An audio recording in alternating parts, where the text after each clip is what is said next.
3, 2, 1.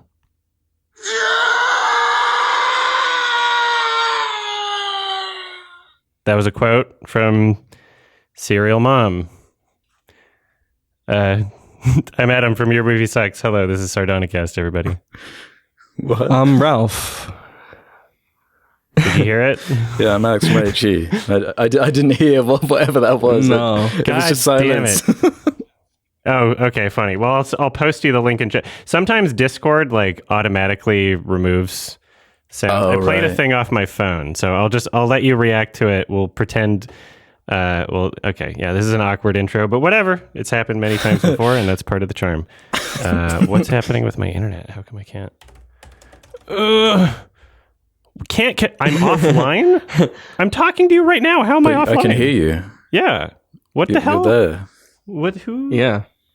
Why is Chrome saying I'm off? Oh, maybe just YouTube's down. Did YouTube just die? Anyway, I played the Howie scream.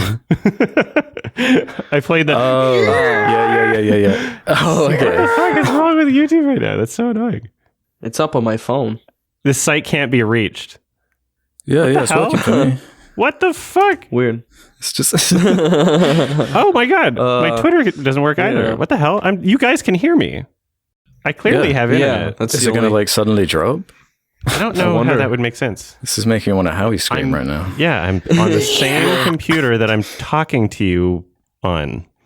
It's saying I don't have internet. Have you got some VPN business or something? No, I don't. I guess it was just that one Chrome window. Okay. Now I close that window and now it's fine. Yeah, so what you're supposed to hear...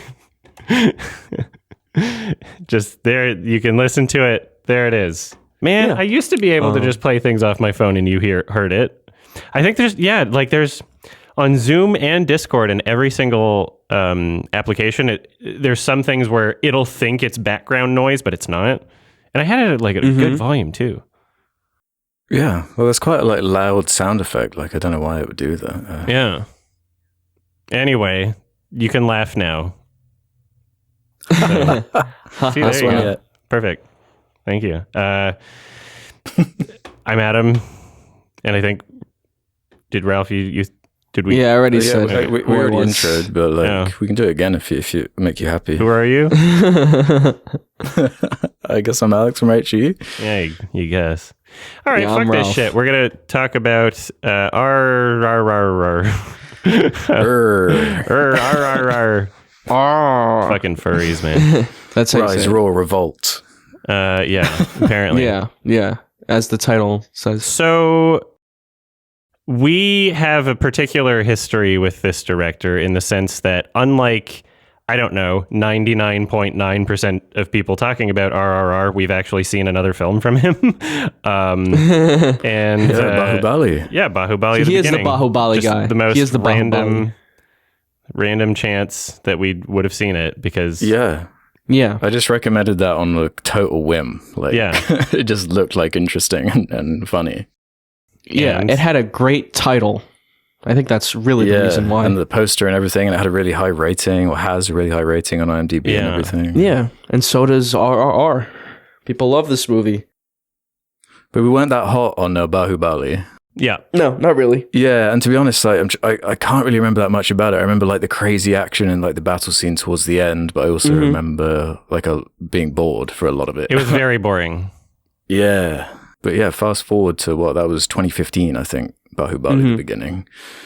RRR drops in 2022, and don't know about you guys, but this one won me over. How? That's what I need. That's why we're having this conversation. I need to know what was so different about this compared to Bahubali. Because I watched RRR and I was like, this is just fucking Bahubali again. And I was so pissed.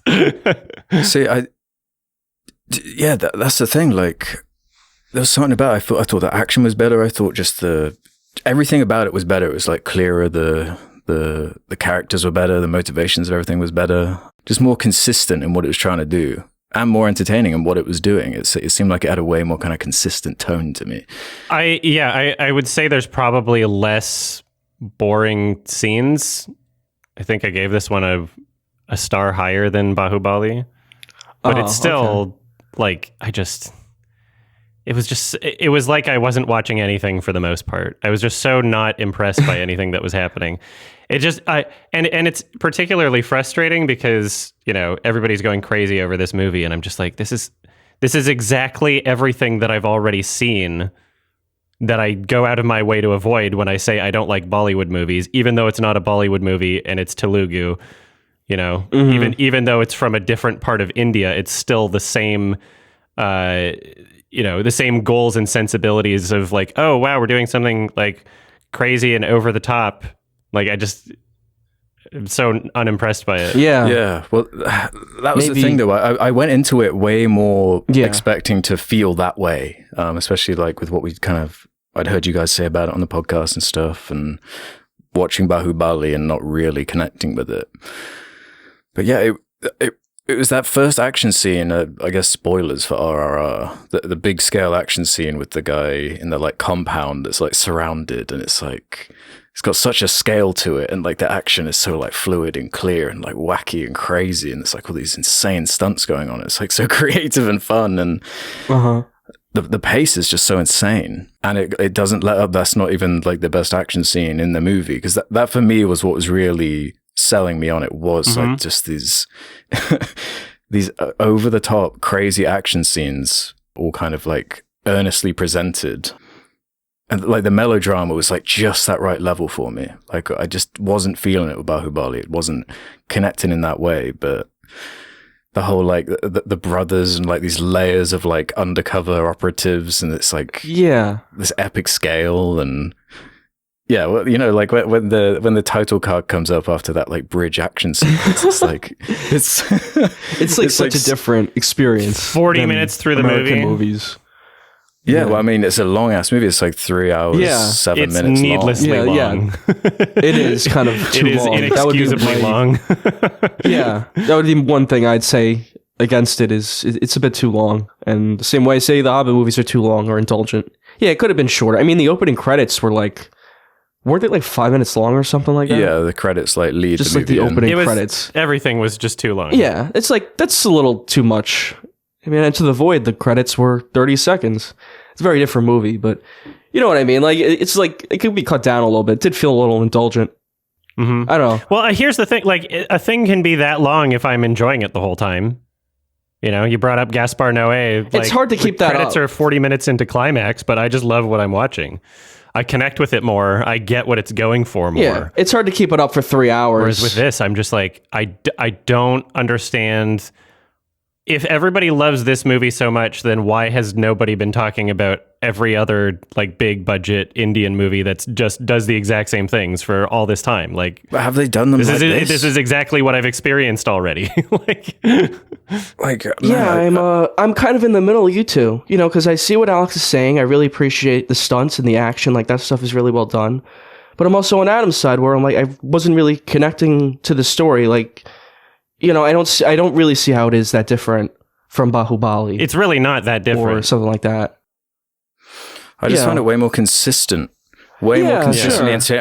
It kept outdoing itself too. Like, I was waiting for that to like really feel the runtime, but it kept like pulling out certain tricks, and it was just and I didn't finish the movie. Like, I didn't finish this movie either, and that's one reason why I say it's too long. I haven't watched the whole thing. I just want to preface that.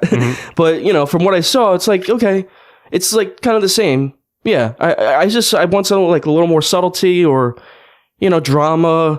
Like, I could connect with the brothers storyline. It's very over the top, and I get it. The whole movie's over the top. See, that's what I love. Like, I get it. Yeah, yeah. Like, the lack of subtlety is kind of like the world it creates is like so endearing to me. It's like so cartoony and like exaggerated, and yeah, it brings it home with those like action scenes. I'm not like diminishing your experience of it or like anyone else's if you enjoy it. That's fine. I'm just saying like I didn't. Like, it's just hard for me to like connect to anything going on in it. It's like, you know, it's unrelatable. It's crazy. I think apparently there's a lot of people that are comfortable diminishing other people's experiences about this movie. Well, that's like all of now the quote is that I'm racist because I don't like Bollywood movies, and because I said this is similar to Bollywood movies that I've seen. I get the same shit. It's people are fucking babies. Yeah. It's you know, I mean, they're not even serious. I don't think that they believe that either. I think they're just like trying to get a gotcha. It's a fucking movie. I mean, yeah. But I get it. I get it. I get why people have fun with this. It's that action scene in the middle. Yeah, that is very memorable. It's cool stunts, and I just wish I like connected more to it. There's one towards the end that is like so good. I was like cackling. It was like so much fun. I enjoyed was it like spears or bow and arrow? I think there was a bit of both near the end. There was parts of both, that. Yeah. In that action scene, I was like, oh, okay, this is fun. But I was like, fucking 2 hours and almost 3 hours into the movie, like before me to be able to feel like I had fun. It's just not for me. Which scene did you like? With the kind of prison escape towards the end, where there's a kind of twist reveal halfway through the movie, where like one of the brothers turns out to be like a double agent type figure. So there's like, the movie starts and there's kind of two villainous aspects as the colonizer British assholes that are doing their thing. Oh yeah. Which is kind of like a fun angle, because that was one of the things I don't really even remember about Bahubali. Like, what was like the core conflict? There was a prophecy. No idea. Was there like a lead villain character though, like a mustache twirling bad guy, like there was in this one with the guy who was like, don't even waste the bullet type thing. Yeah. Whereas this, it was like really clear, like established in the first scene. Where the mum gets like smacked over the head with the piece of wood and stuff. It like just establishes everything really clearly. But then it also has the layer in between that where it has this kind of like antagonist figure with the brother who's like going undercover. And then, it's revealed that he's also like, I guess, spoilers, he was actually working for the good guys the whole time, which then justifies this like prison escape sequence at the end. And it's like this whole bromance and... that prison escape scene is like so good. It's like so funny. It's so creative, and it's just so kind of unlike the kind of filmmaking of this scale. That especially like with how tired we are outside of the odd like Top Gun Maverick, I'd say for the most part, there's like a very kind of safe, boring, synthetic kind of look and feel to a bunch of these kind of like movies going for this kind of epic scale where or like big budget Hollywood movies, like they all look the same, the Jurassic Worlds and whatever, they all blend together. This movie it has a distinct style, but they never do anything with the action though either. Like they don't do anything like fun, but man, they get creative and crazy with it, and like they are it kind of is a superhero movie in a way. It basically like it's a Marvel movie from India basically. It's literally what it is. But it's better than that though, because like there is because it's from India. It has the Indian like over the top. Yeah. That's what sells it though. Is that like that tone, that cartoony tone. Yeah, but they're both things that I don't like, and then you combine them together, and then it's like, okay, you've created something in between those two things that I don't like, but I still don't like either of those things individually. Like it doesn't connect with me. And Marvel, I kind of relate to those characters more because, like Peter Parker, right? He's a kid from Queens. That's basically me.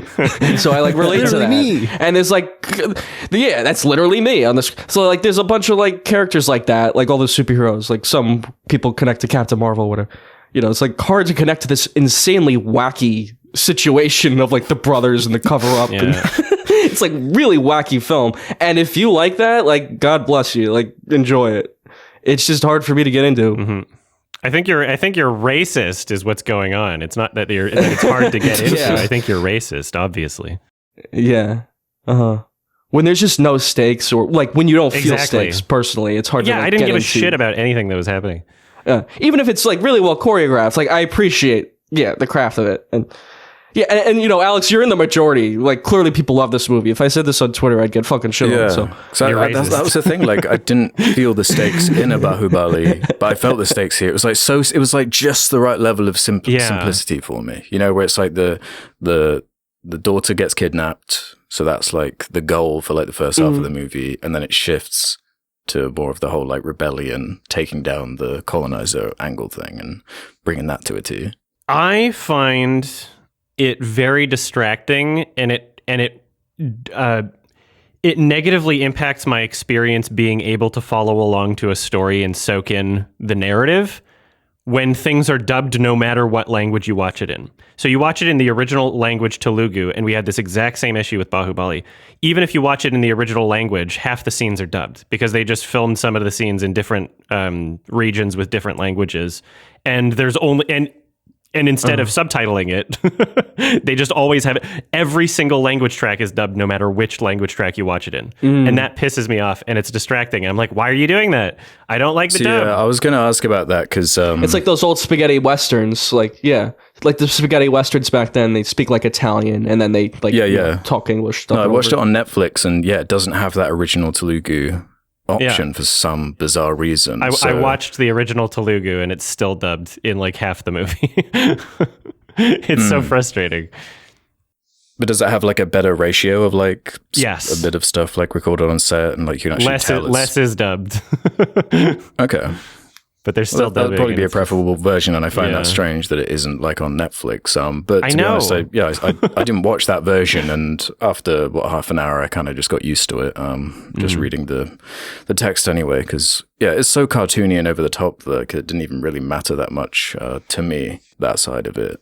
Even like the musical number, like I was really digging, like just the way everything's framed was like really funny to me. Like the whole like there's this love interest character who can't speak Telugu, and they're like having these full scenes together, like just not understanding each other, and there was just something really ridiculous and funny to me about that. I mean, I guess you guys would find it annoying, but like it's that earnest thing where like everyone is taking it so seriously, but the material is so goofy. I absolutely love that kind of tone.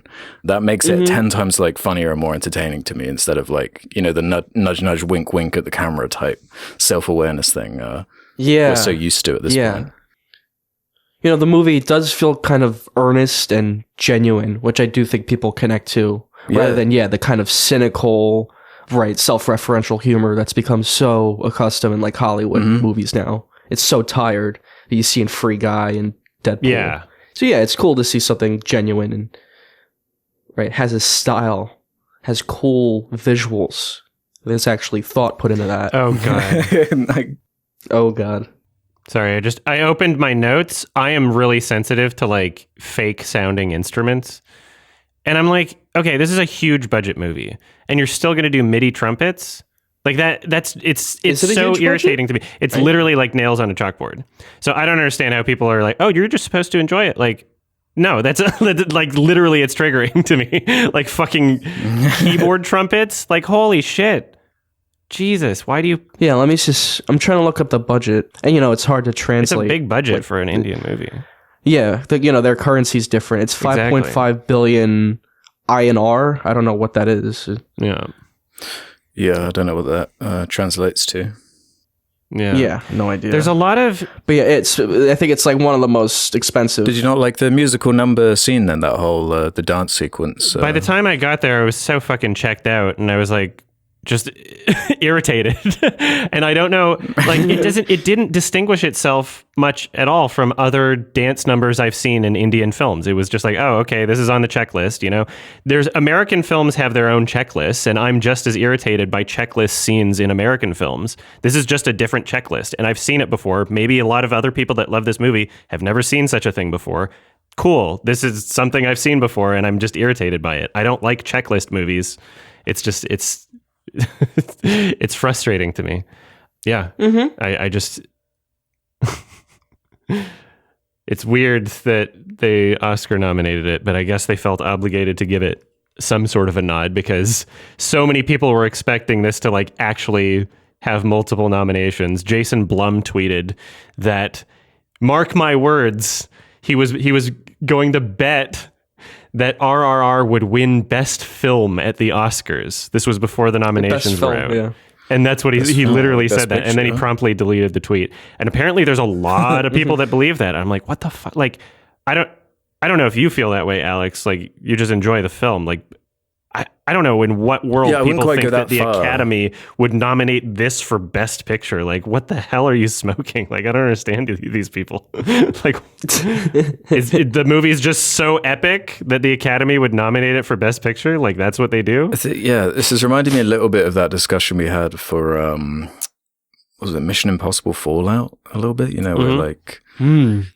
those action scenes like were so good to me. Like Yeah, raised yeah. up everything around it to a point where it's like I don't even care like when things are sagging a little bit, or which I didn't even think was too bad in this movie, despite that runtime, because I felt the pace was so quick. Ignore the bathroom scenes. Or like little quirks obviously here and there, like the CG animals like don't look great, and there's like lots of bad acting, but like the earnestness shines through, and like genuinely the action is so much fun. Like I can't wait to get some like friends together and like have a few beers and watch this, because it's gonna be like, I think that would be like the perfect environment to like really enjoy and celebrate the like, craziness of this. Maybe that's how I should watch it. I would not personally, but I'm really glad that you get that out of it. I'm really glad you do. If there's one thing that I could say about this film as like a definite positive, even though I don't connect to the film, I obviously don't connect a lot to the filmmaker, because this is a part of his his being. But that's the thing, is it does feel like it was made with passion. It does feel like himself is in the film, and I could, I might not connect with that. I might not connect with what he's putting out there, but at least he's putting out himself, and you can tell the guy really likes making movies. Like that's, I'm not gonna take that away from him, So, yeah, and that's pretty cool. Yeah, people love it. Good for them. Like if it's just with a movie like this, it's so universal. It almost was trying to have a universal appeal, and I think it succeeded in what it's trying to do. But when you cast your net so wide, there's going to be some people who don't love what you're doing. And that's just like a fact of life. Yeah. Doesn't mean anyone's wrong or right. It's just, some people aren't going to dig it, and some people love it. Yeah. I'm great. I mean, that's great. I'm happy. Some people are racist, obviously. For people. Well, yeah. So people just hate Indians. Some people never recommend foreign films on their channel. They're just so racist. They're definitely not known for including foreign films in their top 10 of the year list more than any other person on the platform. No, they're just really racist, obviously. Simple answers for simple people.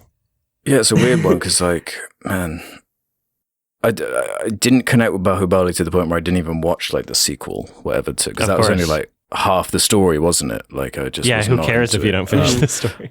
I do remember there being like way more musical numbers in it, like breaking up the tone like a lot more regularly. Right. I was going to mention this seemed more action heavy, and I don't know if that's because of the region it was made in. It has like a different kind of flavor. It's like more action focused and less musical, because there's not many musical numbers, which is good for me, because those are like kind of my least favorite parts of like the Bollywood movies. Because that's what I was kind of dreading, that like every 20 minutes there was going to be one of these, and it stops me from like getting into the story. But there's one, and I felt it was well placed, expressive, and kind of a banger, to be honest. Yeah, sure. It's mostly action, which I did appreciate that and note that too. Yeah, because that was what I liked about Bahubali, was the like wacky action, like towards the end, the big like scale of it, and how like silly and creative they were getting. I was like, man, if I could just get more of that like more consistently, then I'd be down for this kind of story. And I felt like that's what this was, with more of a like heart as well. Like those two main characters, I did find them very endearing, especially with like where it goes and how it kind of concludes. I found like very satisfying and kind of crowd pleasing. Yeah, no, I really enjoyed this despite that runtime and everything we've been saying. Like, yeah, it really connected with me. Awesome. Yeah. I'm glad for you, and I'm glad we had this conversation, because just like there's there's some people defending this movie that I'm not able to understand why they like it, because they have very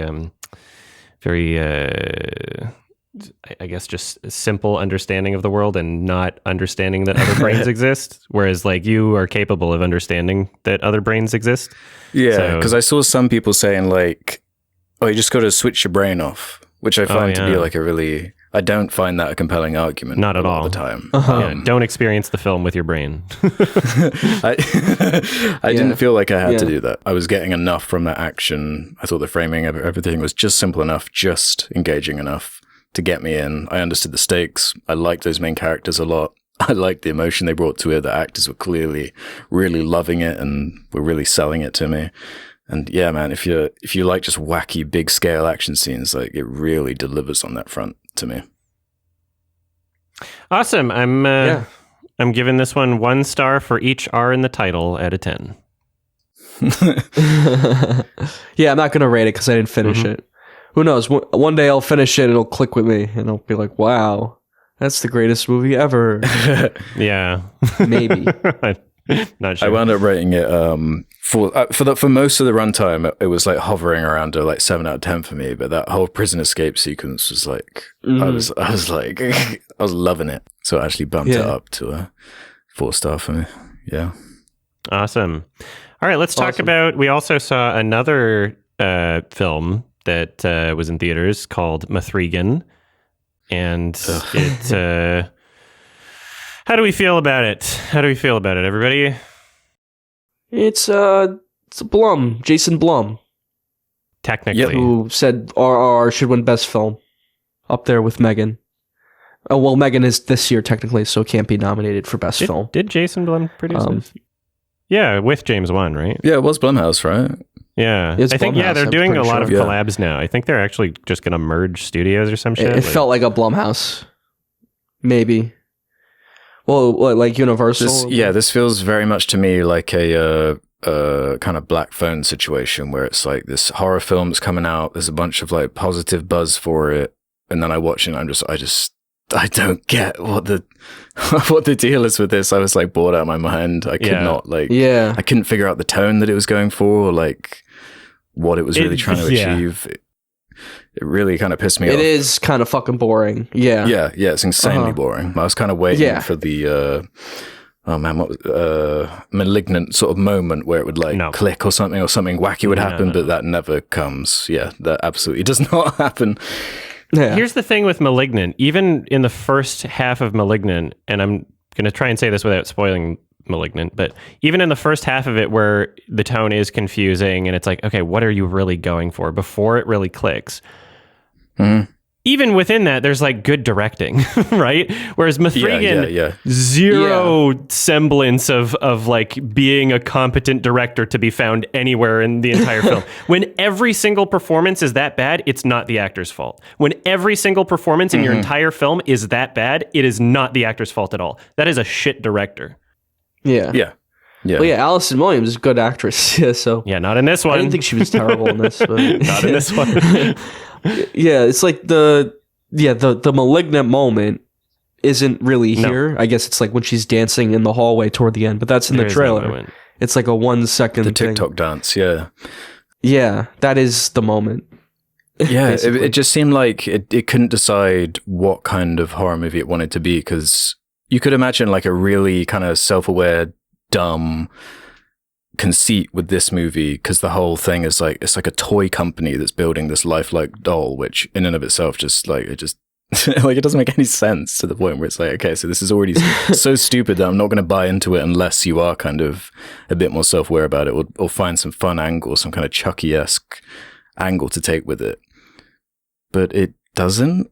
No. Like it just kind of flaps really, around and then ends. Like I didn't even take notes during this one. Like I was bored out of my fucking mind. Like I don't know what Blumhouse movies, man. I can't.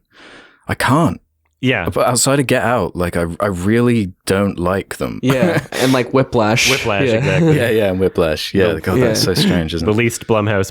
And there's like one other one, probably. There's one other one I'm not thinking of. But yeah, it's like, I think for a Blumhouse movie, it's like maybe, I liked it more than Halloween Ends, at least because it had a little more of a comedic tone. I get you guys didn't get that. Oh, maybe, no, I for me it was kind of like a dark horror comedy. It just wasn't like it wasn't funny 100% of the time. It just was exactly. Yeah. It didn't go in either direction. It wasn't scary and it wasn't funny. You're a horror comedy, so you can't do either of those things. None of the acting's good. None of the shots are good. None of the gore is good. I'm trying to think of something funny that happened. Like, what are you selling me? Yeah. If none of it is competent, what am I supposed to appreciate about it? If every single element is just bad. It's not wacky enough. Yeah. You know, it hints at that. You know, as you said, Alex, it just kind of flaps around. Yeah, it wasn't like Sam Raimi over the top or anything. It's the Magikarp of movies. That's kind of the stuff I liked when it got a little more wacky. That's like one of the more and it didn't really go that far. It got a little fun then, because at least it was memorable. But yeah, it doesn't really go far enough. It's like, yeah, with RRR, it's like so over the top. Like at least it's memorable. This is like And the tone's you know, consistent. it's That's like the thing. Yeah, I get the tonal shift. I don't know. I feel like I'm more positive on it than you guys were, but I'm also struggling to remember like what I liked about it. You know? It's so derivative too. Yeah, with these kind of movies, I like just going to like what was like a good scene from it. What was like an awesome scene from it. And like I can't think of one. When she started singing "Titanium" by Sia, I was like, I like that song, and I remembered that I liked. Did you like it in the movie? It was one of those things where it's like I like that you tried, and that's gonna connect with some people. It didn't connect with me, but I like that you tried to do something a little kind of silly. Didn't work, but you know, it reminded me of something that I like. That's not the movie, so that was the best part about it. Yeah. It's the thing with so many Blumhouse movies where like you can tell just from the advertising that this is just going to be a huge success. Everyone's going to go and see this movie. And I guess just having the like creepy little girl, you know, kind of uncanny valley type thing going on, like that's enough. That's all they really needed to get butts and seats. But like it doesn't, it can't carry an hour 40 long movie. No. Yeah. It is really bare bones lazy in terms of what it's offering as a film. It's a skeleton of a movie. There's no detail. There's nothing to like appreciate. It's so hollow. Yeah. What you get on surface level is just the movie. That's the whole movie. The trailer was the movie. And that title, that title with the 3 in it is like the title M3GAN. It's just so like, which sucks because they're obviously making a sequel now because it was successful. So the third movie, what is that going to be called? M3GAN. M3GAN 3. Yeah, is it going to be M3GAN 2 or M3GAN 3? If they could change the A into a 4, that it could be M3GAN. Yeah, we're talking about a $12 million budget for this. So it's, you know, very low. Yeah, that is low. With 160 million plus gross. So yeah, we're going to probably get a bunch of these, unfortunately. So this movie was originally supposed to be rated R. Then really? The fucking dance part, I guess TikTok people were like, she's dancing. It went viral on this is TikTok. Yeah. So they were like, they had we got to get the babies in the movie. So they cut it down to a PG-13 rating. So, okay. Yeah, so 15 in the UK, whatever that means. The most obnoxious crowd of people like I've ever seen a movie with. Yeah? They were like, you were there with their flashlights on. Yeah, I think that's probably what they were doing. They were probably TikToking. But they had their phones on, like flashlights on, talking during the movie. It was fucking irritating. Oh, that sucks. So maybe that's why I rated the movie higher, like because I wasn't able to like appreciate I could barely pay attention because these fucking annoying people behind me. I could hardly pay attention. I mean, that's the thing with Blumhouse movies too. Whenever you see these movies, the crowd is always like so obnoxious. It is. They're just like irritating and horror movie crowds, and especially Blumhouse. It's just so fucking irritating. Bad horror movie crowds. Yeah, I had that for Smile recently too. Yeah, it's because they get teenagers in there who like have nothing better to do, and they're fucking entitled, so they just like ruin everything. Like they ruin the experience for everyone else in the theater. Yeah. And, like, that's basically what you get with a PG-13 horror movie. Exactly. So you're better off watching an R-rated horror movie, like an A24 or something like that. Here's my advice: try to catch it like earlier in the day. So with something like that. I saw it in a place that served liquor, so it was just like adults. But yeah, those A24 horror movies get like, you know, low user reviews because they go see shit like this because they just want to go on their phone and be obnoxious. Like they don't actually want to watch like a good. They just want to look at the screen when there's a TikTok dance, you know. Yeah. And they had to wait an hour and a half for it because it's at the very end. Mm-hmm. Yeah, I thought the movie was gonna like wrap up in that building there where they build M3GAN. Yeah. And she kills like the CEO, whatever. But then it just ends at the house again. Like they have to go back to the house because, you know, they have to save money in the budget to film in the building. We only have 2 days in the building. We got to go back to the house. It always went back to the house. Most of the movie was in the house because they had to save money, and it was in the woods. It was in the woods, in a house, or like in one room in a building. Yeah, maybe it needed James Wan direction to. Yeah, it would have been better. Character to it. Yeah. It's got no personality. Or even like, work like the one location thing to like a strength, like kind of Black Phone did, where he's trapped in the basement. It's like, oh, okay, we're trapped here. It's one location, but that's the story. Have her trapped in the house with M3GAN or something. Like, have the climax of the movie, like, they're trapped, but like, nothing happens with that. It's like they just go back and forth, and you know they're in that house basically to save money. Is what I'm saying. It's not any kind of like story reason, or like it doesn't like work dramatically. That fucking and it's just like little things that bothered me. The supposed climax of the film with her battling the other robot, where it's just like this Marvel moment. You know. Like, that was so annoying. And it was like the weird implication that it was super epic when it was just really lame. It's always just so annoying. Yeah, that's what I mean. That could have been like tense. Yeah, and the little girl's like in her room and they tell her to stay there. But then I think M3GAN like smashes a glass over Allison Williams' head. Like, wouldn't the kid come out of the room? And then she comes in and she's like, there's no reason why she shouldn't be able to see exactly what's happening. And then M3GAN is talking at like the same volume she was before. She's not even whispering. She's like, if she finds out, I'm going to kill you. And it was so confusing. I had to piece together like, oh, the implication is that M3GAN is speaking, but the other girl can't hear her. That this is like when you have to put an effort into understanding something that should be very simply communicated in a film. I'm sorry, that's bad directing. Your job is to communicate those things. Your job is to communicate those in a way that's simple to understand for audience members. Like, sure, if you want to have like subtext or like deeper meaning, like maybe those things can be an effortful interpretation. But like basic things about what you're supposed to be experiencing in the movie, when you can't figure that shit out, or when you actually have to put an effort into it, you might just suck at directing. You might just suck at it. Tell me if you guys noticed the same thing, but there was one actor in particular that I thought was like stood out as being like so horrendous that I was like, is this like intentionally bad? The kind of like higher up at the toy company guy who kept like showing up and was supposed to be like an intimidating figure who was coming in and like putting his foot down, like, we got to get the new toys now. What's his name? Ronnie Shang or something? He was like, oh my God, was he bad? I was like shocked. I was like really shocked by how appalling that performance was. Both himself and Allison Williams were like so fucking good. He was acting like he was in a satire. Yeah. Like, that's exactly right, Ralph. That's exactly how it felt to me. Yeah. Which is why I thought the movie was a satire, but it kind of is, and it also doesn't go far enough in any direction. No, it doesn't really go far. Like I like the opening, the little opening where like you see the toy commercial for like the stupid toy that she has at the beginning. That's before M3GAN. Like that was fun. It's like, oh, this is like a satirical take on like the toy industry and how it's like taking over child's brains, and they're not focused on like, you know, their lives or whatever. It could have done something there interesting. Is my point. And they just like they kind of the whole like idea of like kind of embracing the uncanny valley like creepiness for like horror reasons. Like you could do something with that. You could play with that. You could like make something kind of weird and freaky with it. But it's more interested, I guess, in the dancing and the advertising side.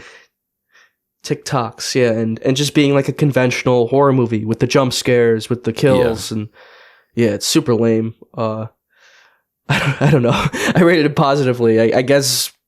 I don't know. There was something I liked about it when I saw it. There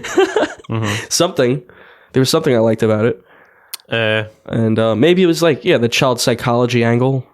Maybe that was interesting while watching it. Perhaps. Yeah, I don't know. My Blumhouse is just my movie kryptonite. Like I can't wait to see what they do with Five Nights at Freddy's. At least that's going to be something. Oh man, that is going to be a train wreck. Can't wait. I'm excited for that too. Maybe I like that about the film too. At least it's an original IP. It's not just another Halloween movie or another Five Nights at Freddy's. Yeah, it's a Chucky clone, like, but how it's original like at least it's like a new franchise. It's a new franchise, at least a new IP. You can't literally say it's like Child's Play. It's influenced by Child's Play, and it's just a worse. What was that other movie? It's like Ex Machina kind of, and any kind of like AI kind of thing. It really played around more with like the science fiction I wish you played around more with the science fiction aspects of it, because that could have been kind of cool. Like, oh, you're blending like this like futuristic technology with like this horror movie story, and yeah, but if they really wanted to embrace it, it would be too expensive, which isn't really Blumhouse's cup of tea. Mm-hmm. Yeah, I wish it did a lot of things.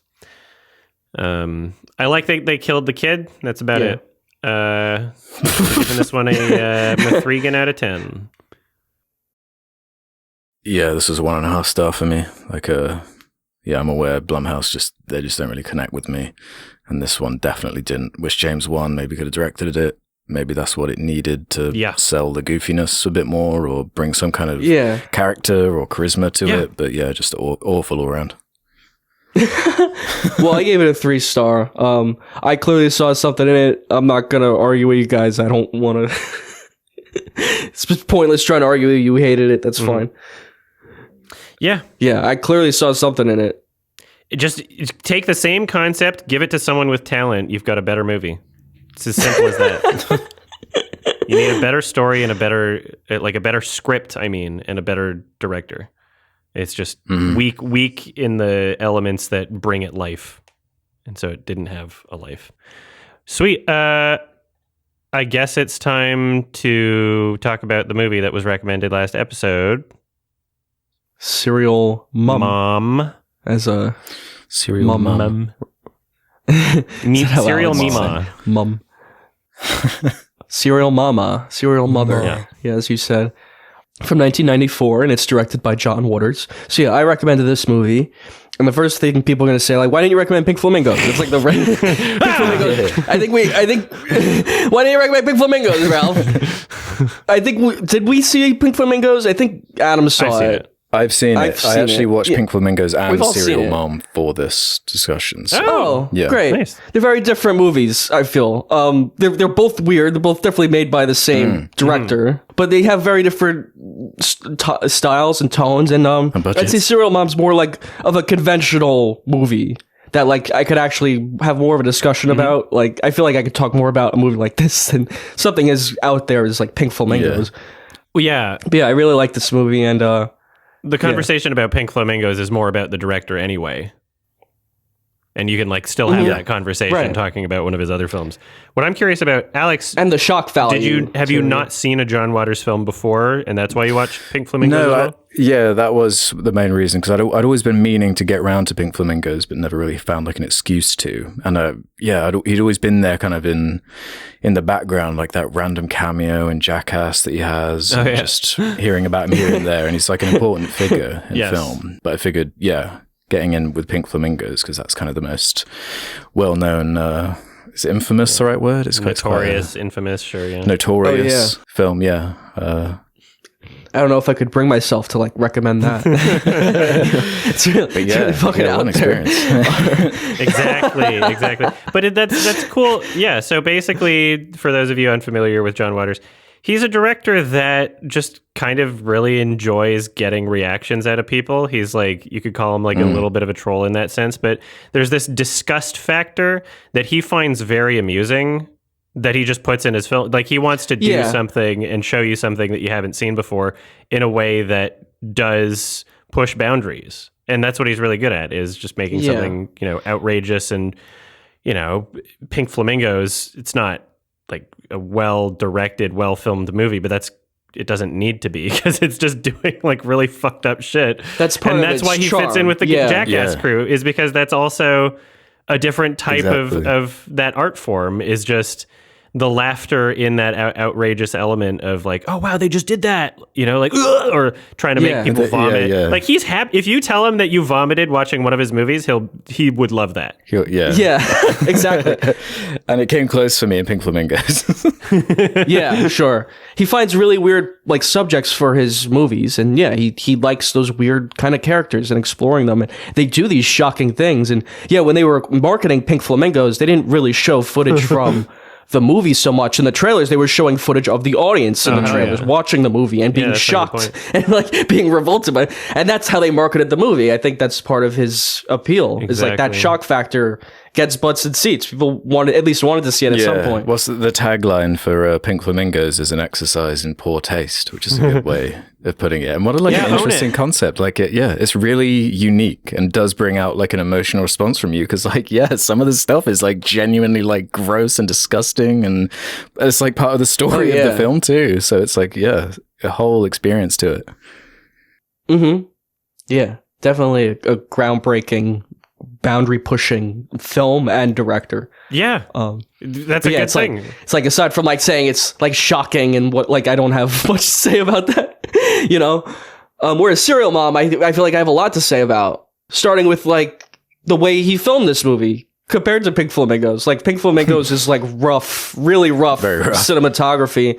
And that's like, so when you watch a movie like this and the way it's filmed, it is filmed like a kind of conventional movie. I'm sure some people will be critical of the movie for that. Like, oh, it's too conventional. But you got to think about what he's doing here and what this movie is. It's a satire of like, you know, the suburban family, and it's kind of like a sitcom feel. Yes. It's trying to be a bit conventional. It's part of the style and part of what it's satirizing, and that's why he chose to film this movie this way. Whole, like, tame nuclear family dynamic, with the like housewives that won't even say like. What was it? That flower, the pussy willows, like pussy willow. The amount of times I heard pussy in this movie, it's hilarious. Yeah, the amount of times. The first note, like, that was written to her, it's like, I'm gonna get you, pussy face. Let it out. Nobody's gonna hurt you. Yeah, pussy willow. It's funny. Would you be more comfortable saying it to a female police officer? Yeah, exactly. It's like, it's very funny. It has a very distinct, very specific tone. Mm-hmm. That it captures like perfectly, like the satire, all the like the dialogue delivery of everything, the set design. Like the dad is a dentist. His dentist office, there's a giant picture of a tooth. Yeah, it's just like center frame, and it's colorful, and it's like so distracting. But that's hilarious to me. I find shit like that so funny. Yeah, no, it was a nice reminder like a lot of true satire. Like, we keep talking about like these like comedy films, and like they're just so like in your face and that lack of subtlety, but it is a true satire. Like the whole intro with the kind of doing the Fargo, saying it's like a true story and all of this happened. Like I love that framing. It makes it feel like so much more like it gives stakes to it, I feel. And this came before Fargo. This is 94 and Fargo's 96. Yeah. So Interesting. This movie did do the whole true crime thing before Fargo did. And I love framing a story that way. It makes it so much more interesting. And it's not true. But the movie did get me, I think, for like the first half of it, where I thought it was true. There's a certain point. There was a point. She kills so many people. Same. She kills so many people in such a short amount of time. Yeah, for sure. She kills so many people in such a short amount of time. It's like, okay, no way is this fucking true. I'm not sure this is a very true story. When she's being tailed by like 10 police cars in like a comical like row, it's like, it's like really silly and over the top that way. Yeah, exactly. I love the acting. Yeah, the main girl, Kathleen Turner. She's great. She's really funny. Nails it. She nailed it perfectly. Yeah, the whole family was funny. The dude from the Scooby-Doo played Matthew Shaggy. Lillard. Yeah, Matthew Lillard. Yeah, he's really good. Yeah. If Mrs. Puff I wish shows up, knew his name off this. Is that the neighbor? The one who sees I loved her the blood on the bottom of her shoe and tells the police, you got some doo-doo on your shoe. Yeah, I love that character too. It's a very funny performance. Everyone was great in the movie. And something I love about the characters too was they had agency. Like, they actually figure out that she's like a serial killer and they piece it together themselves. And I did like that about the writing. Whereas, in a more conventional movie, she would like reveal it in some like cliche scene toward the end, or they drag it out too long. This movie has a really good pace. Like, the characters actually feel like, these are characters with their own agency, and they figure these things out, and it keeps the story moving forward. Like, it goes all these directions that you don't expect it to go. And like in the second half, it doesn't really become about her killing people anymore. It becomes about like her going to jail and her trial and like becoming a satire of all that shit. Like the justice system. One of the detectives, they just bring out that he has a magazine delivered to his door, Chicks with Dicks. And that's like the big like, oh, we got him. He gets a magazine, Chicks with Dicks. And he's like, oh, so we ruined his reputation. And it's just like stupid cartoony logic like that. The movie's always unpredictable. It's always doing things, and it's always fun. It's always, you actually want to watch it because it's always funny. It's always engaging. Yeah.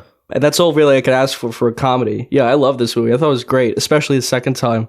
I thought it was really funny. It reminded me at points of American Psycho, just how she kept getting away with it, which is funny. Yeah. Like, I wonder if maybe, like the novel for American Psycho came out before this, but the film came out after. And I wonder if maybe there was like a little bit of inspiration because... oh, definitely. Yeah. It seemed to kind of just, that was a part of like the satire that it was offering of just, like, oh, this wouldn't really happen. She wouldn't really get away with it like this. And we're kind of stretching the excuses as to how she could or why she would get away with it. But she just continues getting away with it and it gets more ridiculous as it goes on. And the fact that it's ridiculous is part of the joke. You're not supposed to, it's not supposed to be like a logical thing. It's supposed to be like, oh, this is stupid. And that's why it's funny. It also reminded me of kind of like Lloyd Kaufman trauma films. Because he always has that same kind of tone of like, okay, yeah, this is supposed to be dumb. We're gonna do something weird and wacky and kind of, poor taste or whatever. And it's not supposed to be like this high art thing. But I feel like John Waters does bring a level of talent to it that Lloyd Kaufman doesn't really have. I feel like John Waters is just a better director going for a similar kind of tone. A level of like class. Yeah. Because those are super low budget. And witty, clever, funny dialogue. Like that was selling it a lot for me. Yeah. Like, we were saying about how like the husband character, for example, is like kind of piecing it together, finding the clues under the bed of all the like, she's like got this ideation with serial killers. And it's like a Manson, what was it? Looking at like Charles Manson in the under a bird book type thing. Like you'd look at, porn under like a real book or something. And he's got that line later on where they've all like figured out that she's a serial killer. And he's like, I've read all about this. Like, is this menopause? And like, he's just like deluded and going from like, at the beginning of the movie, he's like, there's like a murder reported on TV and he's like, they should get the death penalty. But then by the end, he's wearing that badge that's like, no gas chamber or something like that. Like, yeah, it's got like just a really funny framing. There's so many funny jokes and payoffs. Yeah, great running gags. Like I love the running gag that like the one of the police detectives there, like every woman in the movie wants to have sex with him. It's like a really funny running gag. Like this girl's boyfriend is like killed by the serial mom and she's crying and then she looks over the police detective and starts like flirting with him, giving him looks. Like it's hilarious. It's so silly and ridiculous. But it keeps, like I said, it keeps up that fun. It doesn't get boring. It always does something that you don't expect it to do. And that keeps it fresh. And it keeps it, really, really fun. And it's a short movie too. Especially the way it all comes to a head with that court scene, that's when I was like really, really loving it, and the jokes were like really landing for me because it was like bringing back like recurring characters and that that whole scene where she's like mouthing like "fuck you" to the woman, and they like have a screaming match in court, and the whole like little bit of commentary of like selling the book about the sensationalized like murders outside of the courtroom and stuff. It's like really funny and clever.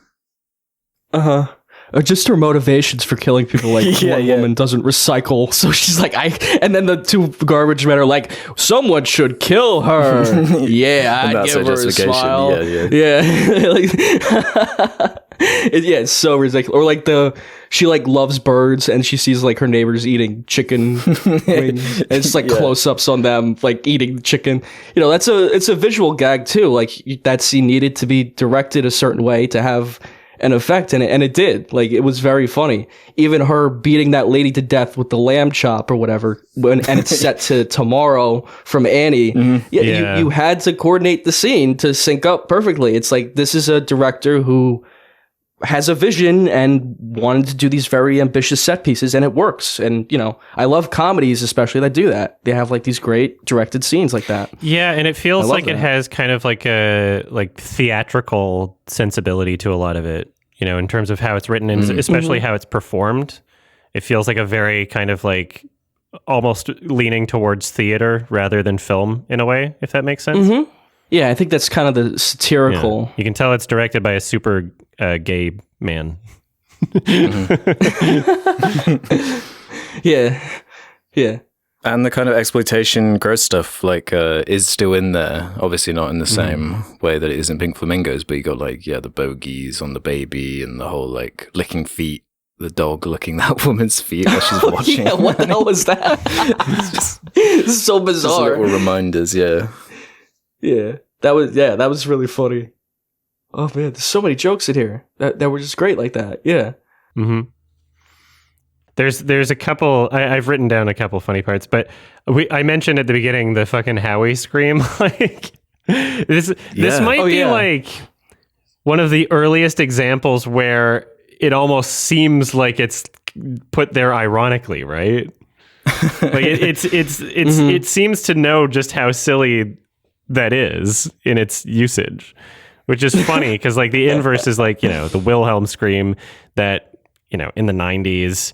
People were just putting it in as kind of an in-joke for filmmakers, but not explicitly ironically like that. Whereas the Howie scream, which is so much funnier to me, and just the way it was used in the film, just right after a murder, the guy just shows up. That's his genuine reaction to seeing a dead body was the Howie scream. It was so funny. Yeah. That was funny. And toward the end, there's a gasp in the courtroom. That's oh yeah, it's the sound effect I've heard in a ton of other things. Yeah, it's clearly intentional though. It's clearly yeah, it's so ridiculous. Yeah, because it just doesn't take itself too seriously, and it doesn't need to, and it benefits from not. Yeah, The tone is perfect. It's the perfect tone. God, there's so many good jokes. Yeah, but especially in that whole courtroom with the white shoes after Labor Day bit, the Suzanne Summers, this is my bad side thing. There's just so many good quotable fun moments. When she's chasing and she sees a guy in a I think a van, just a vehicle, and she does the GTA thing, but instead of pulling him out, she just says, "Out, please," and he says, "Yes, ma'am," and then just lets her take his vehicle. That's fun. Yeah, that's so stupid, but that's great. That was fun. It's great that it is stupid. That interaction with Lilliard, where that guy comes up and he's like, "Your mom killed my brother," and then punches him. But then they start having a conversation who's going to play you in the TV show version of the story. Yeah, very, very well. The satire is very biting. It's like Gone Girl or something. Reminded me of that. Toward the end, especially with the whole actress playing her in a movie. It's fair to mention another comedy we talked about, Death to Smoochie, as a comparison. I didn't even think about that. Yeah, man. I did because I was I recommended Serial Mom, which is a good comedy. Yeah.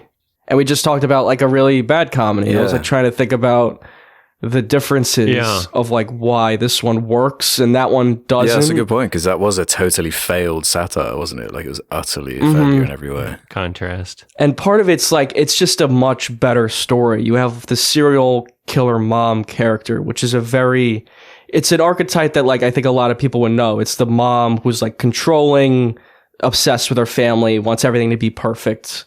A product of that perfect suburban lifestyle. And it's a satire of that. This mom who she wants her family to be so perfect that anything that stands in her family's way or her way, she will literally kill them.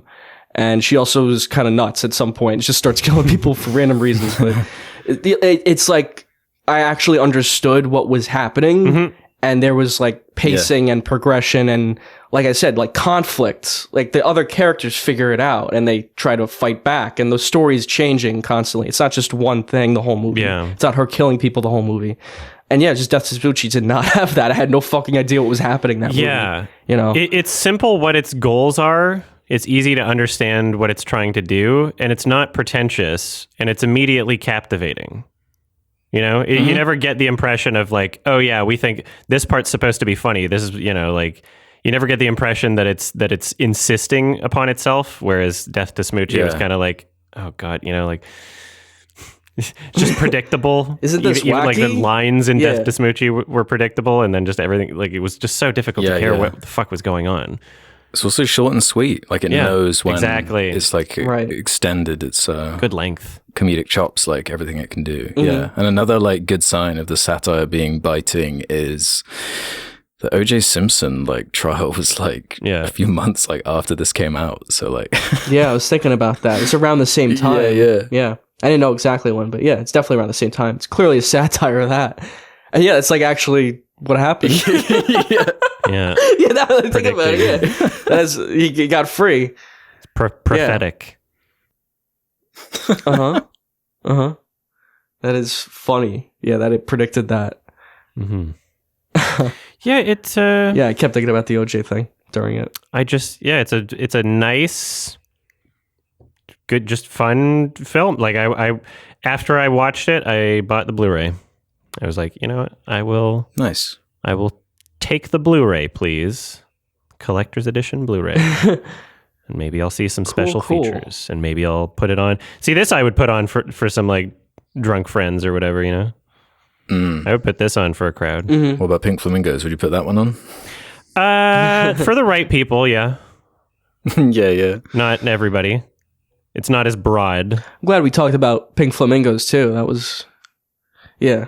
That one's not as broad. It's not as accessible. This is one of the more accessible John Waters films, where you still get for sure. It's very accessible. You still get what he's going for. You get his vibe, but you're not, you know, watching someone eat poop off a sidewalk. Spoilers for Pink Flamingos. Is that a spoiler? Like, does that matter? Kind of. It's kind of like the bookend. Yeah, but it's not connected to anything in the film. No. You could have put it. Yeah. Hey, now watch this, folks. That's basically like, now for something completely different. Like in John Waters' whole filmography, are there a lot of other kind of movies of this kind of level that you'd recommend? I know one of the big ones is like Hairspray and that side, but well, really. Which I haven't seen. Yeah, there's a lot I would like to see that Hairspray. I haven't seen from John Waters, honestly. And maybe I gotta I think I tried. Okay, yeah, there's a rating for Hairspray. I gave it like a 6. Which the original or the original 2000s? Okay, 1988. Cool. Yeah. But I don't remember much about it, so it couldn't possibly have connected with me that much.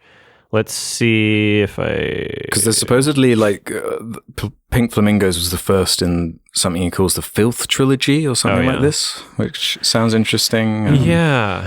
Female Trilogy. Trouble is on Criterion. I bought that, but I haven't seen it yet. And then I've heard good things about Desperate Living. And yeah, he doesn't have that, he doesn't have that many films that exist, honestly. His filmography isn't like that huge. So I think, it's probably, you could just pick one and probably have a good time with it, I'm assuming. Yeah. They all seem to be received to similar degrees. I think that's what I did. I just like happened to turn this on one day and I'm like, wow, this is a great hidden gem. This is like really funny. Yeah. It's got a really clever story. Great satire. Yeah. Kind of ahead of its time. Yeah, like you were saying with the OJ thing. And, the way it influenced like Fargo and Gone Girl and those movies. Yeah, I think it's really great. Very funny.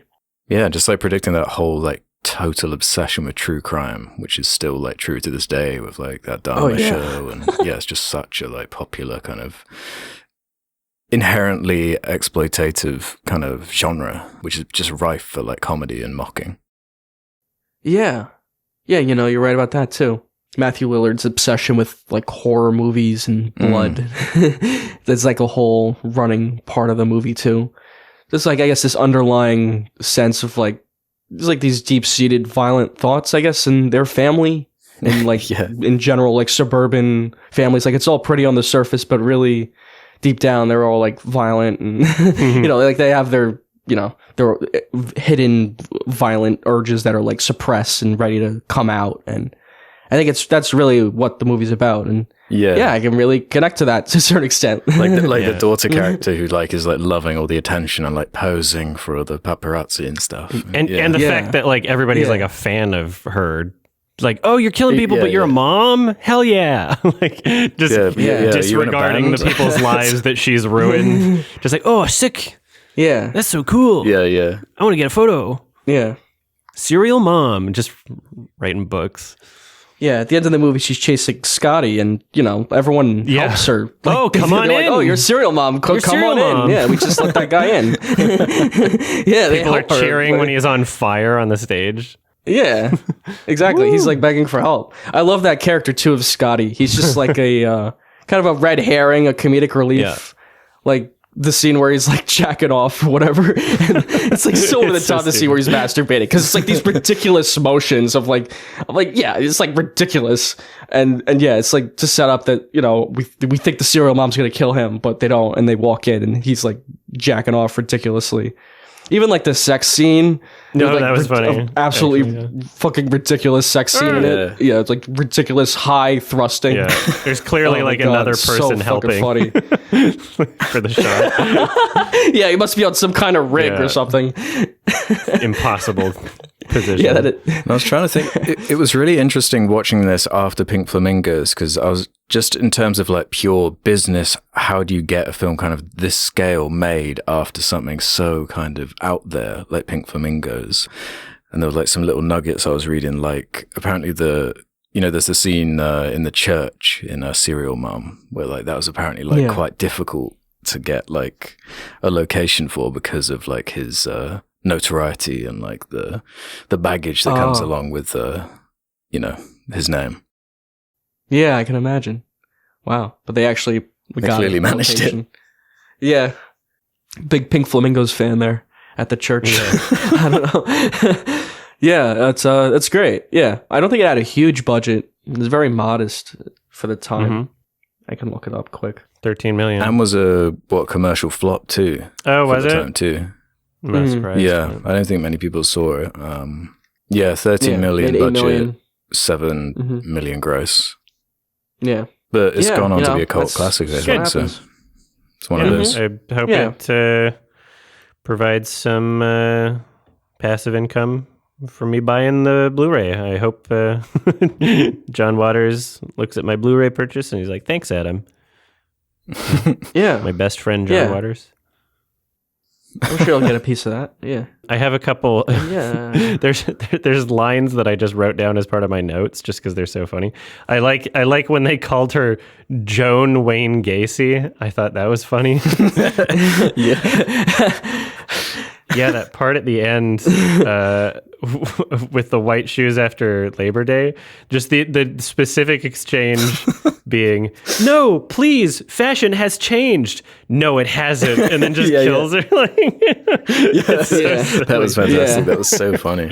Yeah. It's a shit post. It's so shit posty. I love it. It feels really ahead of its time in that sense. Yeah. They even did the serial killer breakfast cereal gag. The only cereal I know is Rice Krispies. Yeah, that was fun. That actually got me. Yeah, they got a pretty good laugh out of it because it's coming. The delivery was perfect of it. Yeah. The whole brown word. You know how I feel about the brown word.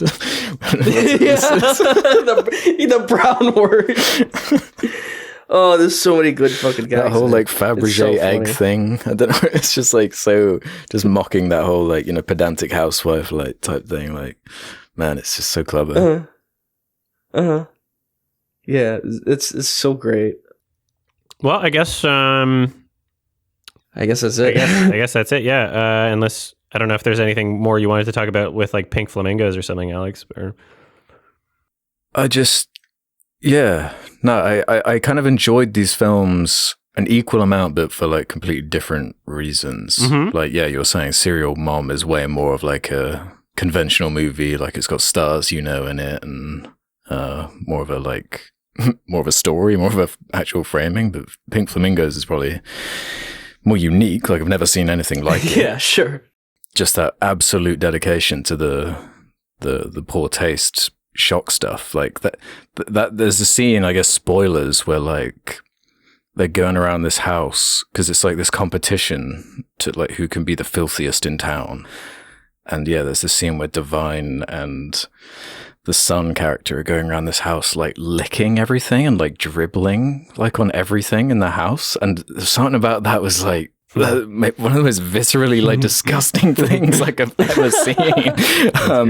And if you want just some fun, especially background behind the scenes because the whole time I was just thinking, how did he even like convince people to like go along with this? You know, like how did he find people who are willing to like? How do you find a guy? He found a guy They're who out like there. he knew a guy who like practiced yoga. When he does yoga, he like can just prolapse his asshole like on command. And there's that whole like scene, and it's just like, oh my god, this is like so wacky and crazy. I was like, yeah, it's like a real wild ride, that one. I mean, if John Waters had a casting call like, yo, who can just throw up on command, I'd be like, I'm in. You know, some people have some weird talents before, yeah, special talents. Before even being like an established like name, there's the thing, you know, it's like being bold enough to even like do this and like convince people, because I was reading like some of the actors that were in it like were like ashamed of it and like would try to hide the involvement in it and stuff like that. And yeah, like the son character, and like reading interviews with him saying about like certain scenes like he regrets doing. Like there's an actual like unsimulated like fellatio like scene in the movie. That was like the one thing he mentioned in the interview that maybe he went like a little bit too far, but man, yeah, what an experience. I'd recommend it just on that if you have the stomach for it. Like I thought maybe I was gonna yeah, it's a classic. It's a bona fide classic. And the whole Eggman thing, just the cadence, like the dialogue is so strange in that movie, like the way everyone talks and like the jokes. Like, I'm just I give you all the eggs you could ever want. You can have 1,000 eggs if you want. You can have all the eggs you'd ever dream of. It's like so bizarre. Yeah. Please, I need some eggs. Please, Eggman. You're just refreshing my just memory. Like wrote it as he went along. Yeah. Absolutely insane, but yeah, in the best kind of most unique way. Because I think it's in the National Film Registry, like it's protected. Yeah, it's so funny. It's an important film. I mean, say whatever you want about it. I just don't know if I could recommend a movie where someone eats their own shit. I understand why you didn't, and that's fair enough. But I'm also glad I watched it. You know. Yeah, that's good. You watched it. Way to go. Yeah, thank you, Ralph. Recommending a nice little... Sure. Great recommendation. Not painful movie to watch. Not painful comedy, like a good comedy, which was nice. Yeah, it's a good little hidden gem. Good on John Waters. Yeah, very funny, clever Bravo. movie. Bravo. Cult classic. I'm giving this one a 7 out of 10. Yeah, I'm right there with you. 3.5 stars, 7 out of 10. Maybe it's a high 7 out of 10 too. It might go up if I see more of his movies and rewatch it. I give it a 4 star. 4 stars. I've seen it twice too. Nice. So there you go. And John Waters. Yeah, for any fans of like the early seasons of The Simpsons or whatever, like the first 10 seasons of The Simpsons, John Waters is a cameo guest voice for the gay episode. He's the gay guy. Zap. Oh, really? Yeah, that's John Waters. So that's a fun one to fun. Yeah. With that context, yeah. All right, I guess it's question time. Beautiful. Let's do some questions then from the Sardonicast community. Head over to the suggestion thread on the subreddit if you want to leave questions for future episodes, just like Super Rider 108_MC did.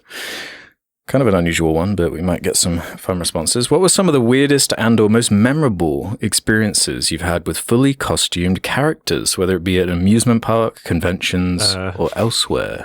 I've got one if we want to get it going here. There's a place in Devon in the UK. It's kind of a coastal place where they've got this thing called the Eden Project. It's like these huge domes that like simulate different like biomes. And I was there when I was a kid, and for whatever reason, there was like some guy dressed up in this weirdly accurate like dinosaur costume where like you're kind of inside it and it's like the way it moves and everything like really tricks your eye. And man, it like, I saw it like running around the corner like from behind a cactus or something, and it really triggered this like fight or flight thing in my brain. Yeah, and that's like really seared into my memory of like, I don't know if I can go back to the Eden Project just in case. It like really scared the absolute shit out of me. That's fun. That's funny. Thought you were getting chased by a dinosaur. Yeah. Yeah. I went to one of those like Disney breakfast things when I was like a really little kid, where they like all the characters come around, they sign your autograph book or whatever. I think I was a really big fan of Winnie the Pooh. I don't remember exactly, but I think I started crying like when Eeyore showed up. I think because like Eeyore's like kind of depressing character. He's like always sad or whatever. And it made me sad, so I started crying. And Eeyore had to cheer me up. That's like, yeah. I guess that's like all I could think of right now. Well, excluding furry conventions, I guess. I remember... I don't remember how old I might have been, like, I don't know, 10, 11 or something, when my parents took me to the, Disney World Florida thing. And we had autograph books to get autographs from all the characters or whatever. And we took those same autograph books to Universal Studios, and I remember there was like a Tarzan and Jane. We took a picture and we're like, we get an autograph. And then them, without saying anything, they were just like doing the no finger wag thing for like pointing at the Disney merch, just being like bad. Like they didn't say it, just like, but it was kind of a funny joke of just like, don't get Disney thing. That's bad. We are Universal. Like, okay. Yeah. They're probably told not to. Yeah, they're probably told by management, don't sign anything Disney. But yeah, there's furry conventions, especially the larger ones, there's a lot of like really cool, really impressive cosplay going on. Yeah. Some that isn't even like furry related, but they just, because furry is so much about cosplay that some people just, fucking Craft Punk from Eric Andre show, someone did a costume like that. I was like, hell yeah. That's a funny someone did the Chainsaw Man costume, and they had like these, like basically like cardboard chainsaw bits like going through the middle of their arms, and it was like, oh shit, it was like super cool. And I took some photos, and and then just some people have like really intricate, cool looking suits. Yeah, like we were just mentioned Five Nights at Freddy's. I saw some video being like shared around of someone had like made like some crazy, like detailed, like fully animatronic like costume, and it was like, wow, like props to that. Like I don't care about FNAF, but holy shit, like you really went in for that costume there. Cosplay is cool. Yeah, it's fun. Okay, let's do this one from BBD4116. What are some kids' properties you'd like to see get an R-rated adaptation? Seems like these are becoming more common with the upcoming Winnie the Pooh and the Grinch slasher films. There's a Grinch one? I didn't even hear about that. Yeah, so it's kind of this public domain thing where it's like, as soon as something goes in the public domain, let's make a horror film out of it, which is, I guess, becoming a bit of a trend now. But it's almost kind of like too obvious in a way to me, where it's like, yeah, let's just make them a serial killer instantly. And it's edgy now. Get creative with it. Yeah, they're doing it with the Pinocchio there too, right? With the what's it called? Echoes of P. Lies of P. Oh, Lies of P. Lies of P. Yeah, I can't get over that title. It's so funny. Lies of P. Yeah. It's just it's like the new trend. It's like the villain movie, that was a trend. Now the new trend is this shit. There was something recent I was watching that was just so annoying because it was the trailer for like Strays or whatever. It's like, Will Ferrell movie. It's like the 90s like or I guess late 90s, maybe early 2000s trend of taking live action dogs and making their mouths move with CG. And so they're bringing this back, but they're like, but this time it's R rated and he says fuck. And that's all there is to it. And I'm just like, fucking show me something funny, So if the question is like, which property would I like to see? I guess the property doesn't even really matter. It's just who's behind it. And if you're actually justifying doing it, like just make something funny, make something where the entire selling point isn't as far as you go with what you're doing. It's just lazy. It's M3GAN, you get the concept and that's it. And they don't do anything with it. You get an inkling of what something could be. That's kind of like what the Happy Time, the Happy Time Murders is kind of what same that shit. was too. Exactly. It's like kind of Muppets or Sesame Street, except they add fucking shit. Jokes. This is R-rated now. They say fuck. You say Muppets, but they say fuck now. Yeah, they like jack off of cows, otters, and it's like supposed to be like semen or whatever. Yeah, it's really stupid shit. And shock, puppets doing that kind of shock shit. Humor can be fun. It's like, it's like shock value. It can be, but it's like, it's fucking lame when it, It just needs to have more substance to it. Yeah, it can't be the only thing it has going for it, If like cars, but they say fuck, like that's not enough on its own, Yeah, like, Sausage Party was a but they say fuck movie. Yeah, I'm not a fan of that one. No, not a fan of that either. Yeah. And neither were the animators. Yeah. We don't need to get into that. Getting goofed. No. Yeah, so it's kind of this, it's like the same for like anything really. Like you got to have more than just a kind of vague conceit. Like it's this, but edgy. Like you need like an actual like idea for a story. Yeah. Take Goofy and Max. Works out. And then it's like a weird parody of, like American Vandal. It'll be like a true crime thing. It'll be like an HBO doc, and it'll be about like Max outing Goofy as a rapist. Fuck. And that's a good property. Wow. Gorge. Oh man. But if you're talented and you can make something funny, like if the satire is right, with that true crime, like Netflix HBO documentary angle, I think it could be funny. I think you could make something like anything can be funny. like I think you can make this concept work. Yeah. That Winnie the Pooh movie, that looks really bad. That looks like so cheap to me. Is there a trailer I for probably it? will end up seeing that. I think there is. It just looks so cheap. Maybe. Yeah. Like I've even They've just got the that one posters or joke. whatever. It's like, Yeah, what else it's have like you the one got joke. outside of that one gag. Yeah, right. It's like you spent all the money on the freaking suit, and it's like, wow, it's a cool suit, but that's, you need to make a movie around it, and it's not. It just seems like cheap, straight to video, like shit. Yeah. And it's only getting like a recognition because, people know Winnie the Pooh. Riding on the concept alone without any talent. There's a lot of horror movies that do that. But it doesn't look like a good movie. It doesn't even look like a good, like, bad horror movie. Like, not even one like I'd watch, like, for fun. It just looks like kind of boring. Yeah. It looks really, like, cheap, digital. Like, so, like, I don't know if that's getting theatrical release. If it is, I think that's kind of, like, embarrassing. I'm sure it'll get some sort of theatrical release somewhere. Well, yeah, because people are talking about it, because they put the thing on Twitter, like the screenshot of him on the poster. It's Winnie the Pooh with an evil grin. Yeah, and everyone goes, whoa, I have to see it. But it's like, the movie probably is kind of boring. Exactly. That's like 20 years ago or whatever. There was the same thing happened with the movie Teeth. It was like, oh, she's got teeth in her vagina.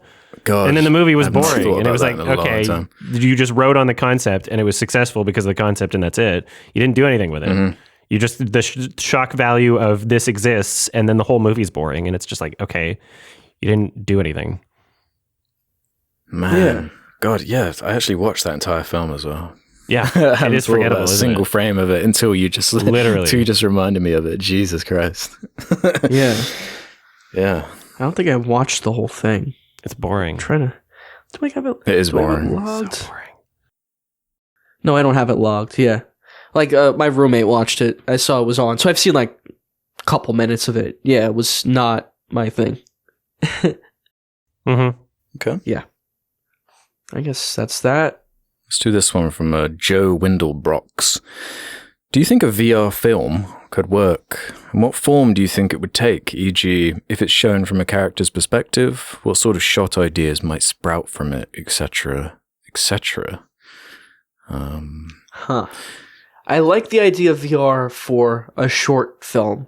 There's a point I can't wear the fucking thing anymore. Especially like when you get over an hour or two. I think a lot of people feel that way.